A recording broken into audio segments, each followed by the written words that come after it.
Kim was the winner of this month's challenge with her cleverly done merger of 2 images to create one amazing action shot.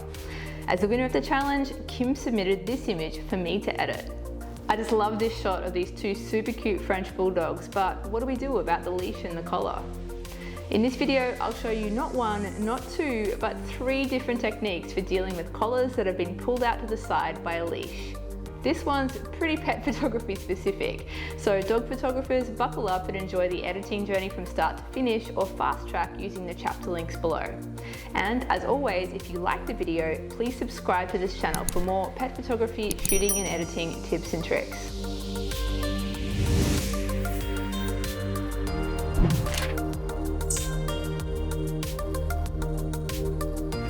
Hi, I'm Charlotte Reeves from Learn Pet Photography, and you've tuned in to episode 7 of Edit My Photo. We run editing challenges monthly in our pet photography Facebook group. It works in 2 stages. Firstly, I submit one of my images for the group for them to edit. I decided to set an advanced edit this time around by handing over 2 raw files. One of them is a perfect action frame of Ben the Border Collie running at the beach. But this image has a problem.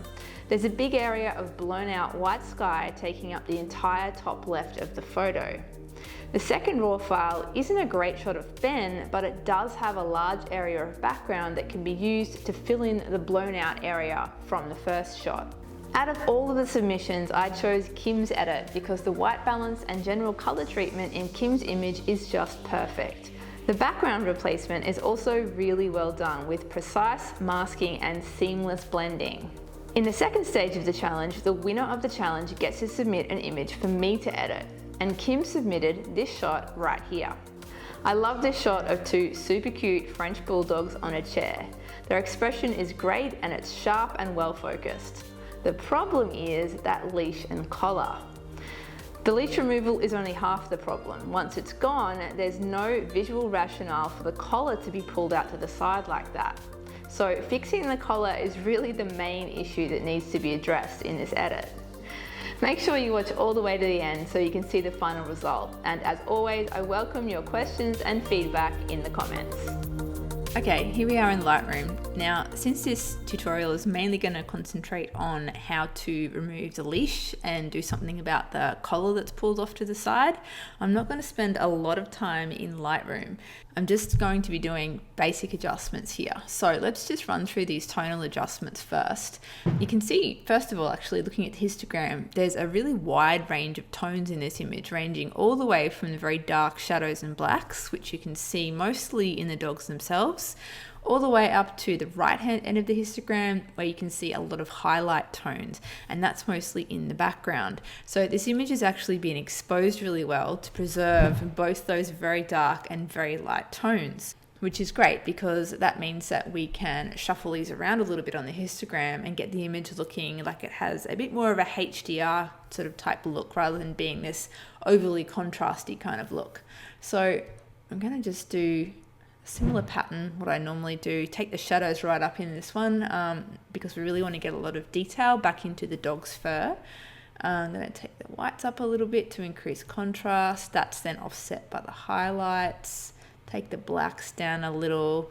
It's looking pretty blue, pretty cool, so I'm going to just increase the warmth a little here, and to stop it looking too green, I'm going to take that tint up just a tad, just to take that greenish tinge away.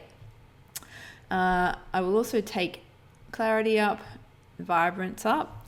I'm going to use the dark slider under the tone curve, and that's going to help make the black or very dark brindle or kind of very dark brown fur actually look like it has some sort of substance rather than being grayish looking. So take that one down, take the lights up a little, helps increase contrast. Offset that by taking the highlights down. We're still looking maybe a little cool and a little green, so I'm going to take this warmth up until we actually start getting some warm tones. Now a really good indicator here of the color that the image should be is that these dogs should have some warm tones in their coat and in their eyes. So this dog on the left here is a very, very dark brindle. So there's actually little ticks of brown in the coat there. This dog also has very dark brown eyes, and this dog also has a brownish sort of coat. Now, when we're editing for white balance, we want to make things look quite true to life. So when I'm adjusting, I'm often looking at the coat color as an indicator for how warm or how cool the image should look. So let me have a look at that. It's not too bad. I might take that shadow slider up even more. I'm just going to have a little fine-tuned fiddle here until I get this exactly how I want it.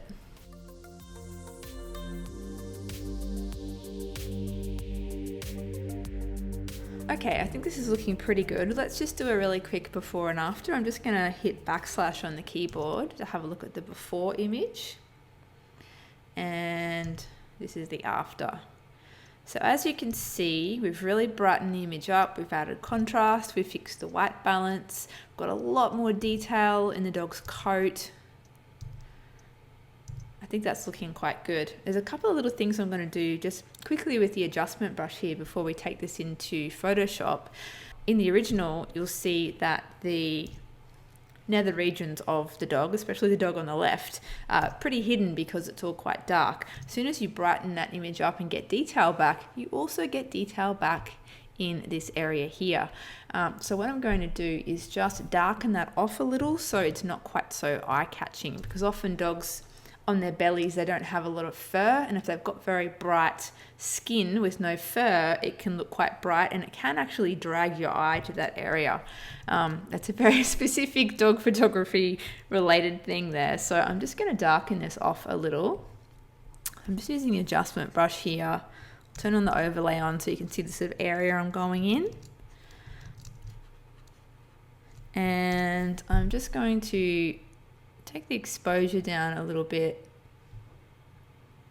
Maybe just take the shadows down a tad and the highlights, and reduce contrast in that area.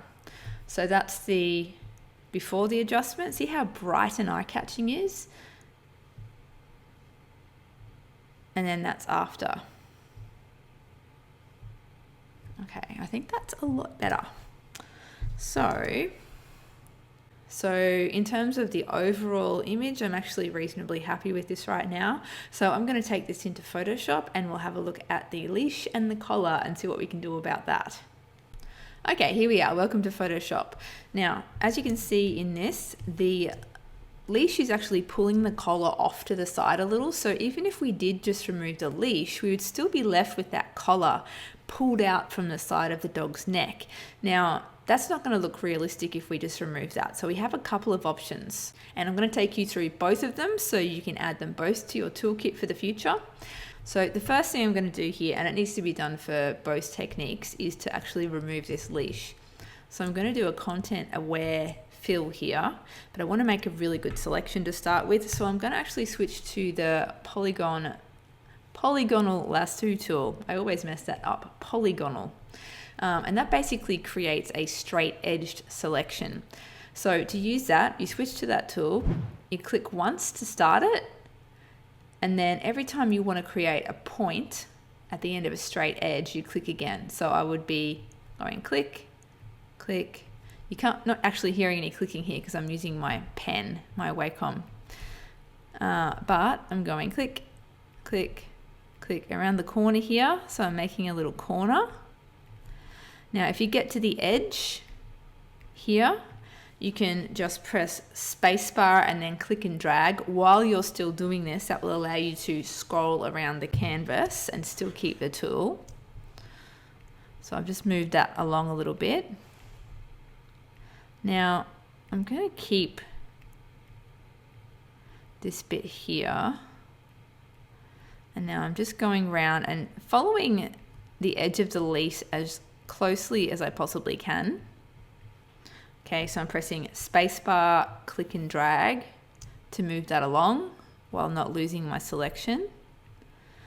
Go around the knot here. and then back to the start. Now that's created a selection there. Now I'm just thinking here, I might actually just remove this little section here because I don't want to remove that yet because I might need it for something later on. So I'm just going to switch to a regular lasso tool. I'm just pressing L on the keyboard, or you can go up and actually select the lasso tool. Now I want to remove these bits from the selection because I've changed my mind. So all I have to do is press Option on the keyboard, and it actually comes up with a little minus sign next to the tool, and I can just minus that, subtract that away.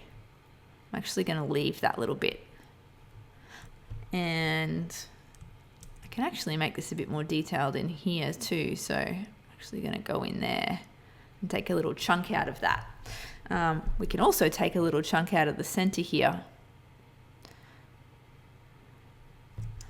So that's given a really nice, clean, complete selection.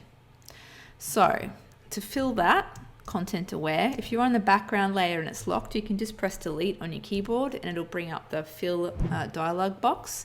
You want to select content aware, keep everything the same, and go OK. Now, let's just have another quick look to see what that did there. So that was before, that was after. So as you can see, it's done a reasonably good job. And that's across a pretty busy, kind of complicated background. There's a couple of places like here where it hasn't done it perfectly, but it's actually a pretty good start. So I'm going to now deselect that. So Command D on the keyboard, or you can just go to select, deselect. I'm going to go up and fix these little bits manually. I'm just going to switch to the regular patch tool, which is over here. I have a shortcut on my keyboard. I can just press K. You can set that up if you like, but there's the patch tool there. And I'm just going to patch here and then sample from just above it to fix that up. There's also a little bit of not quite right content aware that's happened there. So I've fixed that up nicely. Let me have a look over here. I think this was where the leash went through. I'm just going to fill it with what's above. It's done a pretty good job over here. I can't really see anywhere else where it hasn't done a very good job. I wouldn't have even known unless I just did that. All right, so that's stage one. Stage one is common to both techniques I'm going to show you, getting rid of the leash first. Now, the first thing you could do with this is leave the collar there, but try and push it in a little bit more so there's no gap there, and so it's sitting quite flush with the dog's neck. If you don't have a busy background in behind the dog, you can actually use the liquefy tool, but let me just show you. If we try to use the liquefy tool here, so that's under filter liquefy, it'll bring up a whole new workspace for us with lots of different tools and options. I'm just going to zoom in here. So liquefy basically allows you to push pixels around. So we could kind of push this in a little bit. So let's just have a look what happens there. This first tool is the forward warp tool, which is the very top tool, top left here. Just got that one selected. I'm going to make the brush quite large, and I'm going to try and push this in a little bit. Now, you see what's happening? It's pushing in quite nicely and it is closing that gap, so that's really good. But see what it's doing to the chair behind? It's actually pulling those verticals over, and it is kind of squishing in the neck a little bit as well. So let's just turn that preview off and on. It's not really an ideal solution. What we can do instead is we can lock part of the background. We'll go and select the freeze mask tool, which is like the 7th one down here. If you mouse over it, you'll see a little label that comes up, freeze mask tool. And we're going to run that over the areas of the background, so these vertical stripes and things here that we don't want moving when we're liquefying the rest. We also don't want it moving the actual body line of the dog there or there. Okay, now let's see what happens when we push this over with that top tool there, the forward warp tool.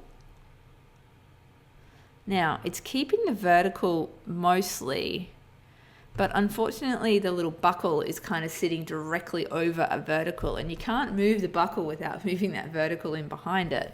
So if we were to commit to that, let's just go okay, it's going to look pretty weird. It is kind of pushed in there, and that sort of has worked to push the collar up against the neck, but it's not been very successful, mainly because of the background. The background is the big problem there. So that is a technique that you can use in some cases if you've got a nice clean background without too much detail, without any vertical lines or straight lines or trees or anything like that. In this case, we're not going to be able to use that technique.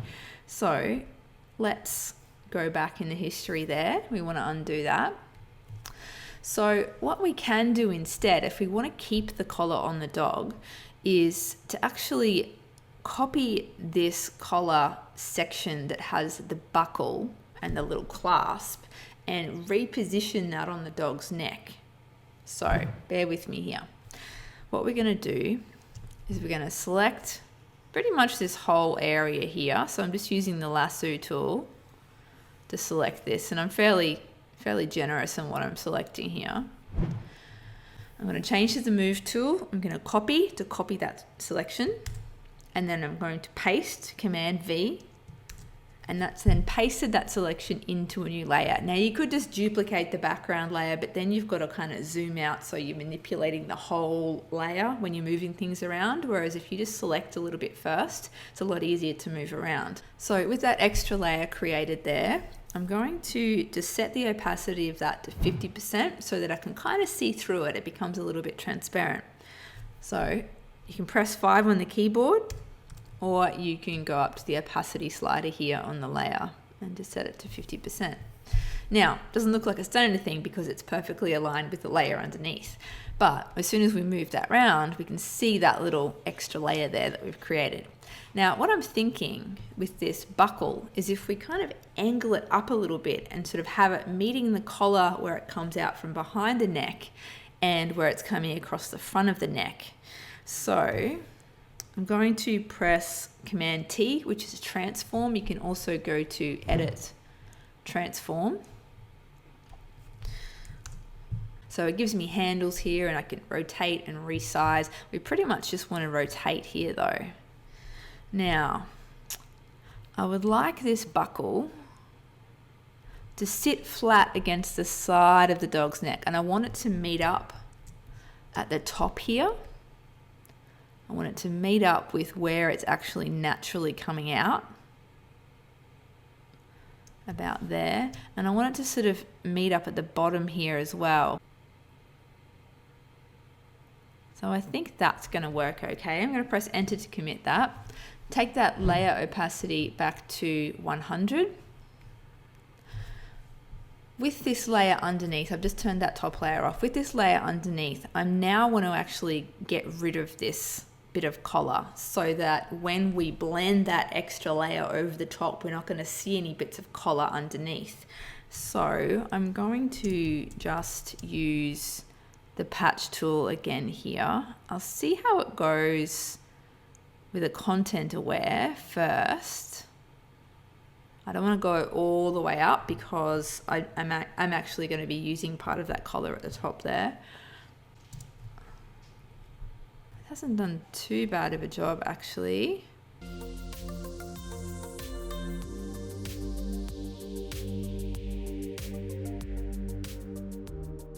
So Content Aware has actually done a pretty good job of removing that buckle there. So we've kind of mostly gotten rid of the rest of the collar in behind, so underneath that extra layer that we've added there. But I have left, I guess, the attachment points behind the dog's neck and then cross in front of the dog's neck. So let's turn that layer back on again. I'm going to add a mask, fill it with black. Shortcut for that was just Command Delete to fill that mask with black. It fills it with the background color. Then I'm going to grab a white brush. So pressing B on the keyboard to change to the brush. And I'm just going to paint this back over here. So we want this buckle to kind of look like it's connecting with what was originally there. So we should be able to actually get this quite good. And what I'm doing here is I'm just switching between a white brush and a black brush to show and hide different areas using that mask. So remember, black conceals, white reveals. So if I want to hide something on that top layer, I change to a black brush. If I want to reveal something on that layer, I switch to a white brush. So at the moment I've got a white brush, so I'm revealing. I just want to conceal it, reveal it. Okay, so that actually lines up quite nicely there. Okay, up the top here, let's have a look. So again, I'm using a white brush, so I'm revealing that bits of extra layer there. And I want this to kind of match up to what was already there.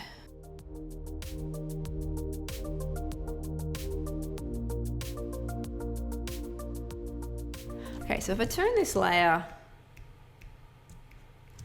off and on, you'll see that I've basically just put the buckle back there to kind of like bridge the gap, connecting it with the top and connecting it with the bottom of the collar.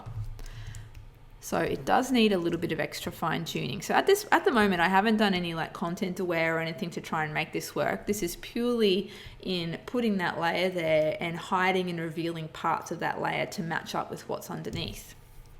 So I'm going to do some tidying up.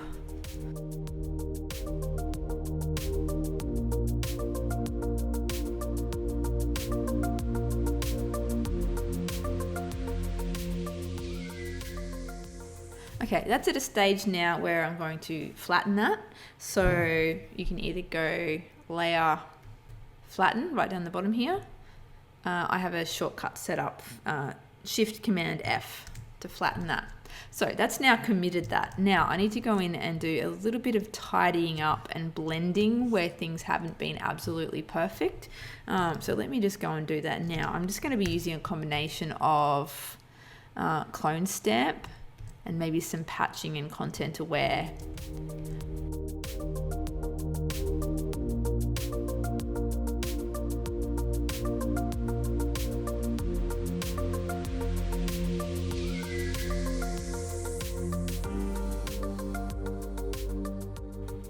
Okay, I think that's actually turned out quite nicely.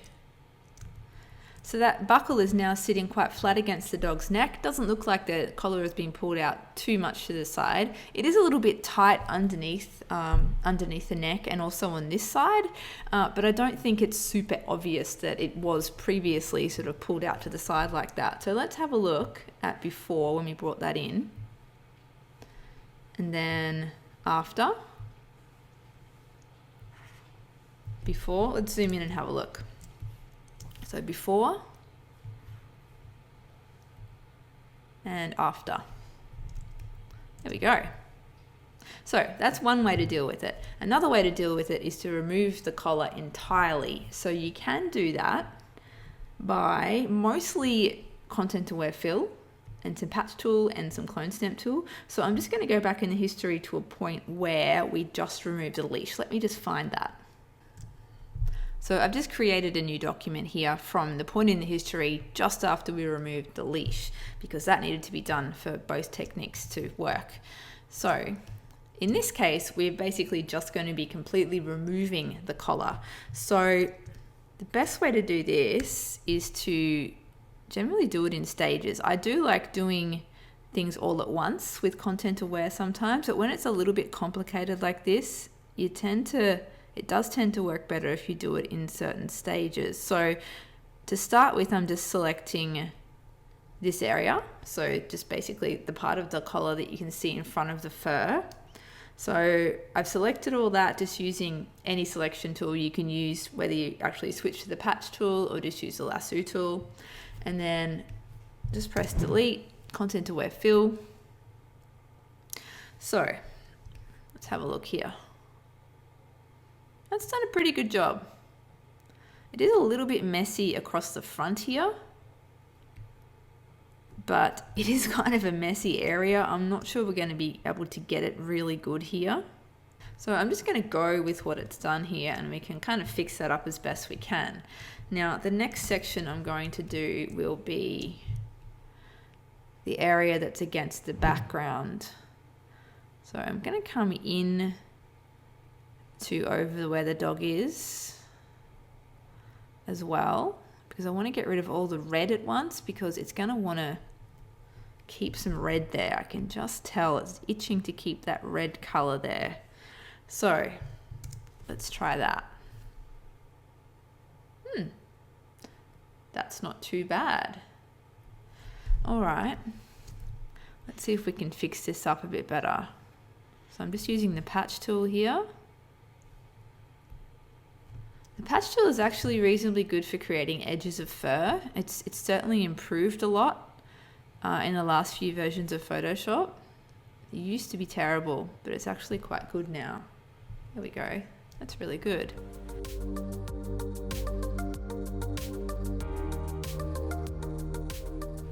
How's that? That's actually not too bad.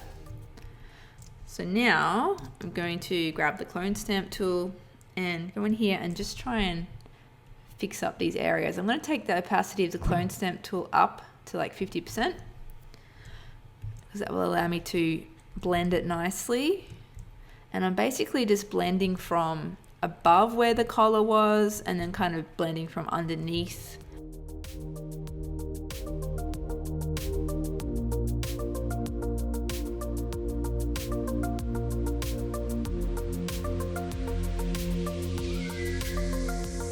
So I think that's done a fairly good job.